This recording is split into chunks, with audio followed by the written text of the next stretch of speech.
ہمیں روح القدس کو جو ہمیں کبھی نہیں چھوڑ سکتا، کیونکہ وہ ہم میں بستا ہے، نہ تو رنجیدہ اور نہ ہی بجھانا چاہیے، بلکہ ہر روز کے ہر لمحے روح القدس سے معموری کی تلاش کریں، تاکہ اس دنیا میں جہاں ہم پردیسیوں کے طور پر رہتے ہیں، خدا کی بادشاہی سے لطف اندوز ہوں۔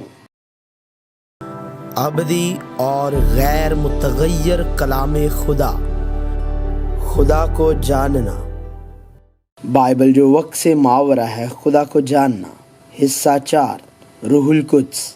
ہمیں بائبل کے ذریعے روح القدس کو جاننا چاہیے، جیسے کہ ہمیں بائبل کے ذریعے خدا اور یسوع مسیح کو جاننا چاہیے۔ عام غلط فہمی کی طرح روح القدس کو محض طاقت کے طور پر نہیں سمجھا جانا چاہیے۔ ہمیں اسے صرف کلام دینے والا، بیماروں کو شفا دینے والا اور معجزے کرنے والا کے طور پر نہیں پہچاننا چاہیے۔ روح القدس، جیسا کہ بائبل میں بتایا گیا ہے، اس سے بڑا ہے جتنا ہم جانتے ہیں۔ اب آئیے روح القدس سے ملنے کے لیے بائبل میں جائیں۔ خدا، روح القدس۔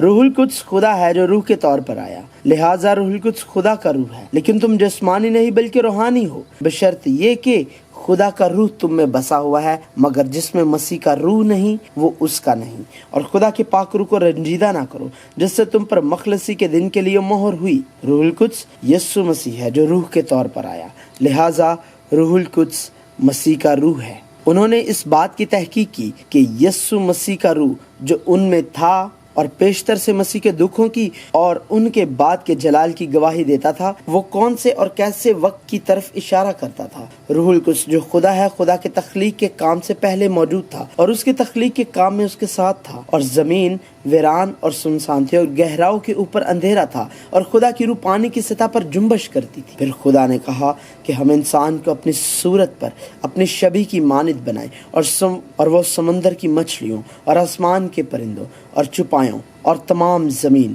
اور سب جانداروں پر جو زمین پر رینگتے ہیں اختیار رکھیں۔ اور بائبل بیان کرتی ہے کہ روح القدس جو خدا ہے، خدا اور یسوع مسیح کے برابر ہے۔ بس تم جا کر سب قوموں کو شاگرد بناؤ اور ان کو باپ اور بیٹے اور روح القدس کے نام سے بپتسمہ دو۔ سب مقدس لوگ تم کو سلام کہتے ہیں۔ نیز روح القدس جو خدا ہے، خدا کی طرح خدا کی طرف سے فیصلے اور کام کرتا ہے۔ جب وہ خدا کی عبادت کر رہے اور روزے رکھ رہے تھے تو روح القدس نے کہا، میرے لیے برنباس اور ساؤل کو اس کام کے واسطے مخصوص کر دو جس کے واسطے میں نے ان کو بلایا ہے، اور وہ فروگیا اور گلتیا کے علاقہ میں سے گزرے، کیونکہ روح القدس نے انہیں آسیہ میں کلام سنانے سے منع کیا۔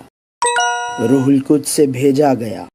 روح القدس خدا کی طرف سے بھیجا گیا تھا، لیکن مددگار یعنی روح القدس جسے باپ میرے نام سے بھیجے گا، وہی تمہیں سب باتیں سکھائے گا اور جو کچھ میں نے تم سے کہا ہے وہ سب تمہیں یاد دلائے گا۔ اور یسوع کی طرف سے بھیجا گیا تھا، لیکن میں تم سے سچ کہتا ہوں کہ میرا جانا تمہارے لیے فائدہ مند ہے، کیونکہ اگر میں نہ جاؤں تو وہ مددگار تمہارے پاس نہ آئے گا، لیکن اگر جاؤں گا تو اسے تمہارے پاس بھیج دوں گا۔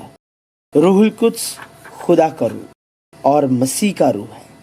تاہم یہ حقیقت کہ روح القدس کو بھیجا گیا ہے کا مطلب یہ نہیں کہ روح القدس خدا اور یسوع سے کم ہے۔ یسوع مسیح کے ساتھ بھی ایسا ہی ہے، اگرچہ یسوع آیا کیونکہ وہ خدا کی طرف سے بھیجا گیا تھا، وہ خدا سے کم ہے۔ بائبل میں خدا کی طرف سے روح القدس بھیجے جانے کا مطلب یہ ہے کہ روح القدس خدا کے ساتھ ایک ہے۔ یسوع مسیح کے ذریعے روح القدس بھیجے جانے کا مطلب ہے کہ روح القدس یسوع مسیح کے ساتھ ایک ہے۔ یہ کہنا کہ یسوع مسیح جو خدا ہے، خدا کی طرف سے بھیجا گیا کا مطلب یہ ہے کہ خدا یسوع مسیح کے طور پر آیا ہے۔ اسی طرح یہ کہنے کا کہ روح القدس جو خدا ہے، خدا کی طرف سے بھیجا گیا، مطلب یہ ہے کہ روح القدس کے طور پر آیا، اور یہ کہنے کا کہ روح القدس جو خدا ہے یسوع مسیح کے ذریعے بھیجا گیا، مطلب یہ ہے کہ روح القدس یسوع مسیح کے طور پر آیا۔ ہمیں ان امتیازات اور اختلافات کو اچھی طرح سمجھنے کی ضرورت ہے۔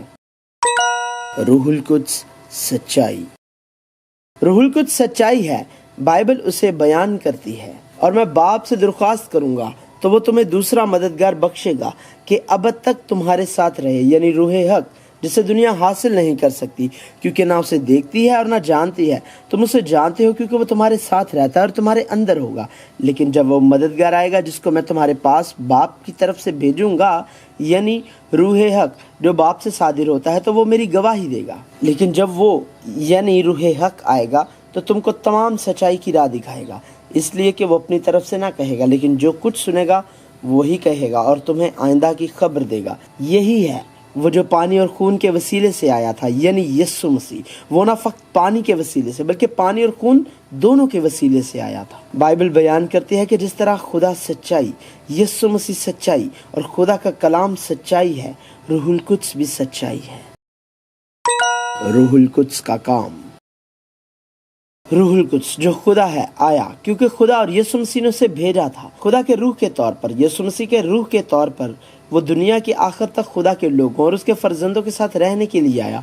और यीशु उस काम के लिए कि रूहुल कुद्स आएगा और काम करेगा का वाज़े इशारा देता है। लेकिन मैं तुमसे सच कहता हूँ कि मेरा जाना तुम्हारे लिए फ़ायदेमंद है, क्योंकि अगर मैं ना जाऊँ तो वो मददगार तुम्हारे पास ना आएगा, लेकिन अगर जाऊँगा तो उसे तुम्हारे पास भेज दूँगा और वो आकर दुनिया को गुनाह और रास्तबाजी और अदालत के बारे में कसूरवार ठहराएगा। गुनाह के बारे में इसलिए कि वो मुझ पर ईमान नहीं लाते, रास्तबाजी के बारे में इसलिए कि मैं बाप के पास जाता हूँ और तुम मुझे फिर ना देखोगे, अदालत के बारे में इसलिए कि दुनिया का सरदार मुजरिम ठहराया गया है। यीशु मसीह के जी उठने और सऊद फरमाने के बाद रूहुल कुद्स जैसे वादा किया गया था, पेंतिकोस्त के दिन आया और रूहुल कुद्स के आने से इंसानों के गुनाह का पर्दाफाश हुआ। और जब सब गुनहगार पाए गए तो खुदा के लोग खुदा के पास आए, तौबा की और रास्तबाज बन गए। जब वो लोग जो खुदा के लोग नहीं थे गुनहगार के तौर पर जाहिर हुए तो उन पर कलाम की मुनादी करने वालों को कत्ल करने का फैसला किया गया। खुदा के लोग जो रूहुल कुद्स जो खुदा है के जरिए नए सिरे से पैदा हुए, खुदा पर ईमान लाए और जिस चीज़ को वो ज़िंदगी समझते थे उसे छोड़ दिया और इस दुनिया में एक परदेसी के तौर पर अपनी ज़िंदगी गुजार कर चले गए। परदेसी होने का मतलब ये है कि मिस्र यानी दुनिया की मोहब्बत और खुद परस्ती से हटकर खुदा की मोहब्बत से पड़ोसी की मोहब्बत की तरफ बढ़ना। रूहुल कुद्स का बपतिस्मा।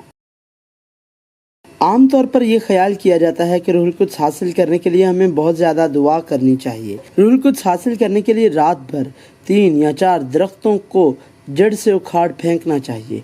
लेकिन फिर से अगर हम रूहुल कुद्स को सिर्फ एक ताकत के तौर पर समझते हैं, एक बार जब हमें कलाम करने, मौजज़े करने और बदरूहों को निकालने की ताकत मिल जाती है तो ये कहा जाता है कि हमें रूहुल कुद्स मिला है और ये सच हो सकता है। लेकिन हमें रूहुल कुद्स के बारे में 2 चीज़ें जानने की ज़रूरत है। अव्वल ये कि अगर वो मज़ाहर रूहुल कुद्स से आते हैं तो वो उन बहुत से मज़ाहर में से जो रूहुल कुद्स से आ सकते हैं सिर्फ एक छोटा सा हिस्सा है। दूसरा, हमें ये जानने की ज़रूरत है कि ये नज़र आने वाले और पुरस्रार मज़ाहिर ऐसे अमाल थे जो रूहुल कुद्स के नहीं, शयातीन के कब्ज़े में रहने वाले भी कर सकते थे। मिस्र के जादूगरों ने भी मौजज़े दिखाए। शमाउन जादूगर ने लोगों को खौफजदा किया और एक बदरू के कब्ज़े में रहने वाली लौंडी ने भी जादूगरी की मश्क की और एक बड़ी रकम अपने मालिकों को दी। लिहाजा हमें रूहुल कुद्स पर यकीन करना चाहिए, जिसके बारे में बाइबल में कहा गया है। रूहुल कुद्स के आने के बारे में यीशु ने दुआ करने के लिए नहीं कहा, बल्कि वादे का इंतज़ार करने के लिए कहा। और जैसा कि यीशु ने पुराने अहदनामे में कहा, रूहुल कुद्स पेंतिकोस्त के दिन आया और देखो जिसका मेरे बाप ने वादा किया है मैं उसको तुम पर नाजिल करूँगा। लेकिन जब तक आलम बाला से तुमको कुव्वत का लिबास ना मिले इस शहर में ठहरे रहो। और उनसे मिलकर उनको हुक्म दिया कि यरूशलेम से बाहर ना जाओ, बल्कि बाप के उस वादे के पूरा होने के मुंतज़िर रहो जिसका जिक्र तुम मुझसे सुन चुके हो। क्योंकि यूहन्ना ने तो पानी से बपतिस्मा दिया, मगर तुम थोड़े दिनों के बाद रूहुल कुद्स से बपतिस्मा पाओगे। लेकिन जब रूहुल कुद्स तुम पर नाजिल होगा तो तुम कुव्वत पाओगे और यरूशलेम और तमाम यहूदी और सामरिया में बल्कि ज़मीन की इंतहा तक मेरे गवाह होगे। जब ईद पेंतिकोस्त का दिन आया तो वो सब एक जगह जमा थे कि यका आसमान से ऐसी आवाज़ आई जैसे ज़ोर की आंधी का सन्नाटा होता है और उससे सारा घर जहाँ वो बैठे थे गूंज गया। और उन्हें आग के शोले की सी फटती हुई ज़ुबानें दिखाई दी और उनमें से हर एक पर आ ठहरी और वो सब रूहुल कुद्स से भर गए और गैर ज़ुबानें बोलने लगे जिस तरह रूह ने उन्हें बोलने की ताकत बख्शी। रूहुल कुद्स का आना ईमान के वसीले से। मैं तुमसे सिर्फ ये दरियाफ्त करना चाहता हूँ कि तुमने शरीयत के अमाल से रूह को पाया या ईमान के पैगाम से। क्या तुम ऐसे नादान हो कि रूह के तौर पर शुरू करके अब जिस्म के तौर पर काम पूरा करना चाहते हो? क्या तुमने इतनी तकलीफ़ें बेफ़ायदा उठाई? मगर शायद बेफ़ायदा नहीं, बस जो तुम्हें रूह बख्शता और तुम में मौजज़े ज़ाहिर करता है, क्या वो शरीयत के अमाल से ऐसा करता है या ईमान के पैगाम से? चुनाचे अब्राहम खुदा पर ईमान लाया और ये उसके लिए रास्तबाजी गिना गया। हमें याद रखना चाहिए हम सिर्फ यीशु मसीह के नाम पर रूहुल कुद्स के आने से रूहुल कुद्स का बपतिस्मा हासिल कर सकते हैं। और मैं तो उसे पहचानता न था, मगर जिसने मुझे पानी से बपतिस्मा देने को भेजा उसी ने मुझसे कहा कि जिस पर तू रूह को उतरते और ठहरते देखे वही रूहुल कुद्स से बपतिस्मा देने वाला है। पतरस ने उनसे कहा कि तौबा करो और तुम में से हर एक अपने गुनाहों की माफ़ी के लिए यीशु मसीह के नाम पर बपतिस्मा ले, तो तुम रूहुल कुद्स इनाम में पाओगे। रूहुल कुद्स का बपतिस्मा रूहुल कुद्स की आमद है, क्योंकि रूहुल कुद्स के बपतिस्मे में रूहुल कुद्स आज़ादाना और फ़ाल तौर पर काम करता है और हमें उसे ईमान के साथ कबूल करने की ज़रूरत है। हम रूहुल कुद्स के बपतिस्मे के ज़रिए खुदा के फर्जंद बन जाते हैं और इसके बाद रूहुल कुद्स हमें कभी नहीं छोड़ता। रूहुल कुद्स का मस्कन। रूहुल कुद्स जो यीशु मसीह के नाम पर आया हमेशा खुदा के फर्जंदों के साथ है, क्योंकि रूहुल कुद्स हम में रहता है कि हम यीशु को खुदावंद के तौर पर तस्लीम कर सकते हैं और यीशु को खुदावंद के तौर पर कबूल कर सकते हैं और यीशु के लोगों और मसीहियों के तौर पर ज़िंदगी गुजार सकते हैं। खुदा ने हमारी मदद के लिए रूहुल कुद्स भेजा। यीशु हमारे साथ रहने के लिए रूहुल कुद्स के तौर पर आया। लिहाजा मसीही जो पहले ही रूहुल कुद्स से बपतिस्मा ले चुके हैं ये नहीं कहते कि वो दुआ के ज़रिए रूहुल कुद्स को हासिल करते हैं, बल्कि रूहुल कुद्स पर ईमान रखते या रूहुल कुद्स के साथ चलते हैं जो पहले ही खुदा की तरफ से भेजा गया है और यीशु की तरफ से वादा के तौर पर आया। रूहुल कुद्स हमेशा खुदा के फर्जंदों में मौजूद है जिन्होंने यीशु मसीह के ज़रिए मखलसी का फजल हासिल किया है। हमारी काबिलियत और हैसियत से कतई नज़र रूह हम में बसता है और मैं बाप से दरख्वास्त करूँगा तो वो तुम्हें दूसरा मददगार बख्शेगा कि अब तक तुम्हारे साथ रहे। रूहुल कुद्स हमारे अंदर आता, हम में रहता, गवाही देता है कि हम खुदा के फर्जंद हैं और हमारी कमज़ोरी में हमारी मदद करता है। क्या तुम नहीं जानते कि तुम खुदा का मक़दिस और खुदा का रूह तुम में बसा हुआ है? क्या तुम नहीं जानते कि तुम्हारा बदन रूहुल कुद्स का मक़दिस है जो तुम में बसा हुआ है और तुमको खुदा की तरफ से मिला है और तुम अपने नहीं? क्या तुम ये समझते हो कि किताब मुक़द्दस बेफ़ायदा कहती है? जिस रूह को उसने हमारे अंदर बसाया है क्या वो ऐसी आरजू करती है जिसका अंजाम हसद हो? रूह खुद हमारी रूह के साथ मिलकर गवाही देता है कि हम खुदा के फर्जंद हैं। इसी तरह रूह भी हमारी कमज़ोरी में मदद करता है, क्योंकि जिस तौर से हमको दुआ करना चाहिए हम नहीं जानते, मगर रूह खुद ऐसी आहें भर भर कर हमारी शिफात करता है जिनका बयान नहीं हो सकता। और दिलों का परखने वाला जानता है कि रूह की क्या नीयत है, क्योंकि वो खुदा की मर्ज़ी के मुआफिक मुक़द्दसों की शिफात करता है। यहाँ तक कि बाइबल बयान करती है कि रूहुल कुद्स के बगैर यीशु को खुदा के तौर पर तस्लीम करना नामुमकिन है। बस मैं तुम्हें जताता हूँ कि जो कोई खुदा की रूह की हिदायत से बोलता है वो नहीं कहता कि यीशु मलाउन है, और ना कोई रूहुल कुद्स के बगैर कह सकता है कि यीशु खुदावंद है। लिहाजा इससे पहले कि हम यीशु मसीह पर ईमान लाए, रूहुल कुद्स खुदा के लोगों के साथ रहा और खुदा के वक्त पर और उसके फजल से हमें यीशु मसीह के खुदावंद होने का इकरार दिलाया और आखिरकार हमें खुदा की बादशाही में ले जाएगा।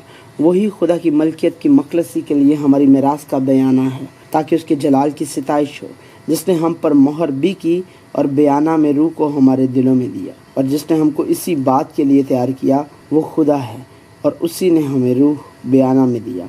बस हमेशा हमारी खातिर जमा रहती है और ये जानते हैं कि जब तक हम बदन के वतन में हैं खुदा उनके हाथ से जिला वतन है।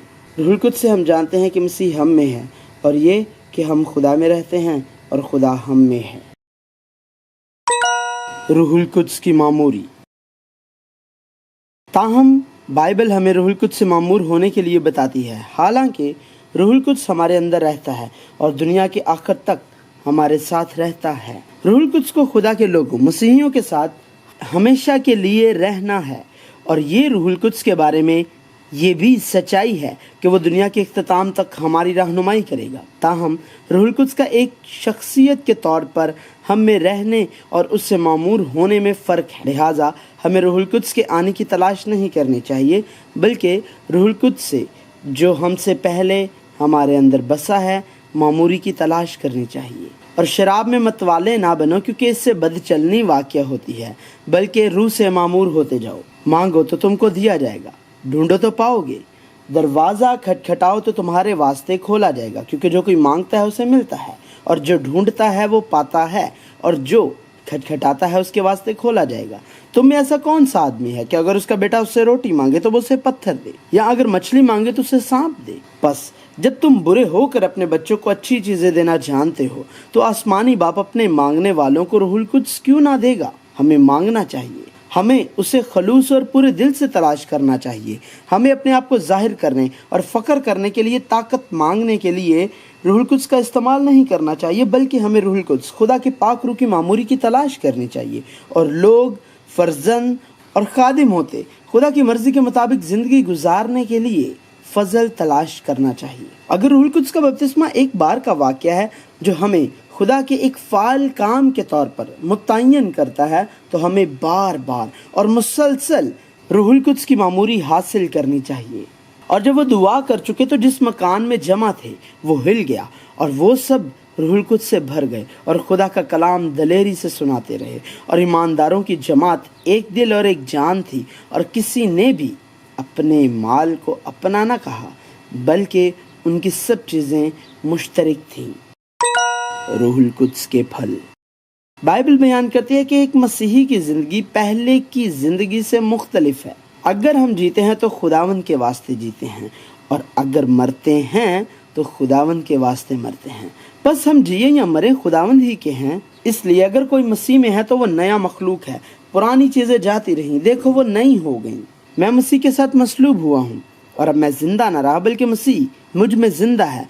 और मैं जो अब जिस्म में ज़िंदगी गुजारता हूँ तो खुदा के बेटे पर ईमान लाने से गुजारता हूँ, जिसने मुझसे मोहब्बत रखी और अपने आप को मेरे लिए मौत के हवाले कर दिया, और नई इंसानियत को पहन लिया है, जो मार्फत हासिल करने के लिए अपने खालिक की सूरत पर नई बनती जाती है। ये ठीक है, रूहुल कुद्स से मामूर मसीहियों को दुनिया के लोगों से मुख्तलिफ ज़िंदगी गुजारनी चाहिए, हमारी अपनी ताकत से नहीं बल्कि खुदा के रूहुल कुद्स से जो हम में चलता और काम करता है। अगर हम रूहुल कुद्स से मामूर हैं तो मैं अब जिंदा नहीं रहूँगा, बल्कि मसीह जिंदा है और मेरी रहनुमाई करता है। अगरचे ये वाज़ेह है कि हम अभी तक गुनहगार हैं, पर हम एक ऐसा वजूद बन गए हैं जो रूहुल कुद्स जो मदद करता है हमारे साथ है और कुदरत वाला है के ज़रिए गुनाह पर काबू पा सकते हैं। इसलिए कि गुनाह का तुम पर इख्तियार ना होगा, क्योंकि तुम शरीयत के मातहत नहीं बल्कि फजल के मातहत हो। जो कोई गुनाह करता है वो शरा की मुखालफत करता है, और गुनाह शरा की मुखालफत ही है। और तुम जानते हो कि वो इसलिए ज़ाहिर हुआ था कि गुनाहों को उठा ले जाए, और उसकी ज़ात में गुनाह नहीं। जो कोई उसमें कायम रहता है वो गुनाह नहीं करता। जो कोई गुनाह करता है ना उसने उसे देखा है और ना जाना है। लिहाजा रूहुल कुद्स से मामूर मसीही रूह का फल लाते हैं, मगर रूह का फल मोहब्बत, खुशी, इत्मीनान, तहम्मुल, मेहरबानी, नेकी, ईमानदारी, हिल्म, परहेजगारी है। ऐसे कामों की कोई शरीयत मुखालिफ नहीं। और रूह का फल मोहब्बत से आता है। गर्ज, ईमान, उम्मीद, मोहब्बत, ये तीनों दायमी हैं, मगर अफजल इनमें मोहब्बत है। ए उस्ताद, तौरात में कौन सा हुक्म बड़ा है? उसने उनसे कहा कि खुदावंद अपने खुदा से अपने सारे दिल और अपनी सारी जान और अपनी सारी अक्ल से मोहब्बत रख। पहला और बड़ा हुक्म यही है, और दूसरा इसकी मानिद ये है कि अपने पड़ोसी से अपने बराबर मोहब्बत रख। इन्हीं दो हुक्मों पर तमाम तौरात और अंबिया के सहीफ़ों का मदार है। आपस की मोहब्बत के सिवा किसी चीज़ में किसी के कर्जदार ना हो, क्योंकि जो दूसरे से मोहब्बत रखता है उसने शरीयत पर पूरा अमल किया। क्योंकि ये बातें कि जिना ना कर, खून ना कर, चोरी ना कर, लालच ना कर और इनके सिवा और जो कोई हुक्म हो, उन सब का खलासा इस बात में पाया जाता है कि अपने पड़ोसी से अपनी मानिद मोहब्बत रख। मोहब्बत अपने पड़ोसी से बदी नहीं करती। इस वास्ते मोहब्बत शरीयत की तामील है, क्योंकि सारी शरीयत पर एक ही बात से पूरा अमल हो जाता है, यानी इससे कि तू अपने पड़ोसी से अपनी मानिद मोहब्बत रख। तो भी अगर तुम इस नविश्ते के मुताबिक कि अपने पड़ोसी से अपनी मानिद मोहब्बत रख, उस बादशाही शरीयत को पूरा करते हो तो अच्छा करते हो, ये ठीक है। लिहाजा वो मसीही जो रूह से मामूर हैं, मोहब्बत करने वाले हैं, ये वो मोहब्बत है जिसका तायुन फरमाबरदारी से होता है, जैसा कि सच्चाई के कलाम में खुदा जो सच्चाई है की तरफ से हुक्म दिया गया है। लिहाजा एक मसीही जो रूहुल कुद्स से मामूर है, खुदा से मोहब्बत करता है, अपने आप से मोहब्बत करता है, अपने ख़ानदान से मोहब्बत करता है और अपने पड़ोसी से मोहब्बत करता है।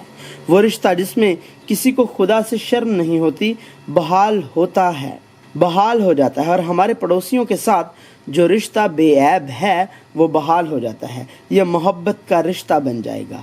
रूह से मामूर मसीही वो हैं جو اپنی جگہ بحال کرتے ہیں وہ نشان سے بھٹک گئے، اپنی سمت کھو بیٹھے، اپنے مقام سے بھاگ کر بادشاہ بن گئے، لیکن اب وہ اپنی حیثیت بحال کر چکے ہیں اور محبت میں رہنے والے لوگ بن گئے ہیں۔ گھر میں اپنی جگہ تلاش کرنا اور برقرار رکھنا، معاشرے میں اپنا مقام تلاش کرنا اور برقرار رکھنا ہے، اور اس محبت کا موضوع صرف ان سے محبت کرنے والوں تک نہیں رکتا۔ تم سن چکے ہو کہ کہا گیا تھا کہ اپنے پڑوسی سے محبت رکھ اور اپنے دشمن سے عداوت، لیکن میں تم سے یہ کہتا ہوں کہ اپنے دشمنوں سے محبت رکھو اور اپنے ستانے والوں کے لیے دعا کرو، تاکہ تم اپنے باپ کے جو آسمان پر ہے بیٹے ٹھہرو، کیونکہ وہ اپنے سورج کو بدوں اور نیکوں دونوں پر چمکاتا ہے اور راست بازوں اور ناراستوں دونوں پر میںہ برساتا ہے۔ کیونکہ اگر تم اپنے محبت رکھنے والوں ہی سے محبت رکھو تو تمہارے لیے کیا اجر ہے؟ کیا محصول لینے والے بھی ایسا نہیں کرتے؟ اور اگر تم فقط اپنے ہی بھائیوں کو سلام کرو تو کیا زیادہ کرتے ہو؟ کیا غیر قوموں کے لوگ بھی ایسا نہیں کرتے؟ بس چاہیے کہ تم کامل ہو جیسا تمہارا آسمانی باپ کامل ہے۔ روح کو بجھانا۔ بائبل ہمیں روح القدس سے معمور ہونے کا بتاتی ہے اور ساتھ ہی روح القدس کو نہ بجھانے کا بیان کرتی ہے۔ ہر وقت خوش رہو، بلا ناغہ دعا کرو، ہر ایک بات میں شکر گزاری کرو، کیونکہ مسیح یسوع میں تمہاری بابت خدا کی یہی مرضی ہے۔ روح کو نہ بجھاؤ، نبوتوں کی حقارت نہ کرو، سب باتوں کو آزماؤ، جو اچھی ہو اسے پکڑے رہو، ہر قسم کی بدی سے بچے رہو۔ تاہم ہمیں اس اصلاح روح القدس کو بجھانا کو سمجھنے کی ضرورت ہے، جیسا کہ اوپر بیان کیا جا چکا ہے۔ روح القدس جو روح القدس کے بپتسمے کے ذریعے آیا، ہم خدا کے لوگوں، خدا کے فرزندوں کی زندگیوں میں بستا ہے اور کبھی نہیں چھوڑتا۔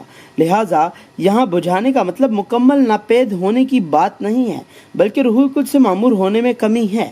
اگر ہم روح القدس سے معمور ہو گئے تو ہم اس دنیا میں اجنبی بن جائیں گے اور اپنے آبائی شہر کی طرف دیکھیں گے، لیکن اگر ہم روح القدس سے معمور نہیں ہیں تو ہم اپنے آبائی شہر سے اپنی پشت موڑ لیں گے اور دنیا کی چیزوں کا پیچھا کریں گے، یہ سوچنے کے بجائے کہ میں خدا کے لیے کیا کر سکتا ہوں۔ ہم اپنے لیے خدا کی تلاش کریں، یہ سوچنے کی بجائے کہ خدا مجھ سے کیا چاہتا ہے۔ ہم خدا سے وہی مانگیں گے جو میں چاہتا ہوں۔ خدا کی مرضی کے مطابق عمل کرنے کے بجائے ہم کوشش کریں گے کہ خدا ہماری مرضی کے مطابق کام کرے۔ ہم خدا کے کاموں کو پوری طرح قبول نہیں کریں گے، بلکہ انہیں مشروط اور جزوی طور پر قبول کریں گے۔ جو خدا کی محبت کم ہوتی جائے گی، ہم اپنے آپ کو خدا کی محبت سے نہیں دیکھ پائیں گے، لہٰذا خود سے ہماری کامل محبت کم ہوتی جائے گی اور ہم پھر سے دنیا کے تقابل اور احساس کمتری میں مبتلا ہو جائیں گے اور اپنے پڑوسی کی محبت سے محروم ہو جائیں گے۔ اس کے علاوہ شکر گزاری کم ہو جائے گی، شکایات بڑھیں گی، خوشی کم ہو جائے گی اور ناراضگی بڑھے گی۔ بائبل بیان کرتی ہے کہ جب ہم زندگی کے ایسے مرحلے میں داخل ہوتے ہیں تو روح القدس رنجیدہ ہوتا ہے، اور خدا کے پاک روح کو رنجیدہ نہ کرو جس سے تم پر مخلصی کے دن کے لیے مہر ہوئی۔ زندگی کے کلام پر قائم رہتے دعا کریں۔ روح القدس سے مسلسل معمور ہونے کے لیے ہمیں خدا کے کلام پر قائم رہنا چاہیے، کیونکہ خدا کا کلام روح القدس کی تلوار ہے، اور نجات کا خود اور روح کی تلوار جو خدا کا کلام ہے لے لو۔ نیز جسمانی خواہشات کے لیے دعائیں نہیں، بلکہ تمام دعائیں اور منت روح القدس میں کی جانی چاہیے، اور ہر وقت اور ہر طرح سے روح میں دعا اور منت کرتے رہو، اور اسی غرض سے جاگتے رہو کہ سب مقدسوں کے واسطے بلا ناغہ دعا کیا کرو، اس طرح سے اس کے ذریعے جو ان کو قوت دیتا ہے۔ وہ لوگ جو روزانہ اپنے آپ کا انکار کرتے ہیں اور خدا کے کلام کے مطابق دعا کرتے ہیں، وہ اس دنیا میں ایک اجنبی کی زندگی سے مطمئن ہو سکتے ہیں۔ ہاں، دینداری قناعت کے ساتھ بڑے نفع کا ذریعہ ہے، کیونکہ نہ ہم دنیا میں کچھ لائے اور نہ کچھ اس میں سے لے جا سکتے ہیں۔ بس اگر ہمارے پاس کھانے پہننے کو ہے تو اسی پر قناعت کریں، لیکن جو دولت مند ہونا چاہتے ہیں وہ ایسی آزمائش اور پھندے اور بہت سی بےہودہ اور نقصان پہنچانے والی خواہشوں میں پھنستے ہیں، جو آدمیوں کو تباہی اور ہلاکت کے دریا میں غرق کر دیتی ہیں، کیونکہ زر کی دوستی ہر قسم کی برائی کی جڑ ہے، جس کی آرزو میں بعض نے ایمان سے گمراہ ہو کر اپنے دلوں کو طرح طرح کے غموں سے چھلنی کر لیا۔ یہ نہیں کہ میں محتاجی کے لحاظ سے کہتا ہوں، کیونکہ میں نے یہ سیکھا ہے کہ جس حالت میں ہوں اسی پر راضی رہوں۔ میں پست ہونا بھی جانتا ہوں اور بڑھنا بھی جانتا ہوں۔ ہر ایک بات اور سب حالتوں میں نے سیر ہونا، بھوکا رہنا، بڑھنا، گھٹنا سیکھا ہے۔ جو مجھے طاقت بخشتا ہے اس میں میں سب کچھ کر سکتا ہوں۔